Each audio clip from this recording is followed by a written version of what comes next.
বাংলার silent killer Mahmudullah রিয়াদের পর অবশেষে এবার বাংলার ক্রীড়াঙ্গনে দেখা যাচ্ছে যেন তারই মাস্টার কফি, যাকে নিয়ে ধারণা করা হচ্ছে আগামীতে বাংলার এই সাইলেন্ট কিলারের অভাব নিঃসন্দেহেই তিনিই পূরণ করবেন। প্রদর্শক বলা হচ্ছে বাংলার তরুণ ব্যাটসম্যান কালাম সিদ্দিকীর কথা, যিনি সাম্প্রতিক সময়ে নিজের সেরা ছন্দে আছেন, দলকে একের পর এক বিপদ থেকে রক্ষা করতেছেন। যেখানে সর্বশেষ সাউথ আফ্রিকার বিপক্ষে বাংলাদেশের মহা বিপদের দিনে দলের হাল ধরে নেই তরুণ এবং ৭৬ বলে ৬৫ রানের বড় একটা সংগ্রহ এনে দেন দলকে, যার ফলে পরবর্তীতে বড় একটা ব্যবধানে ম্যাচ জয় করে চ্যাম্পিয়ন হয় জুনিয়র টাইগাররা। তবে ম্যাচটিতে কালাম সিদ্দিকের ব্যাটিংয়ে মুগ্ধ হচ্ছেন প্রায় ১০-এর সকল সমর্থকরাই।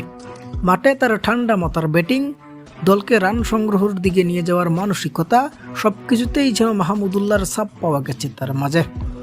এছাড়াও মাহমুদুল্লাহর মতো অফ ব্রেক বোলিং এবং তার মতোই ঠিক মিডল অর্ডারে ব্যাটিং করতে হরহামেশাই মাঠে নামতে দেখা যায় এই কালাম সিদ্দিককে।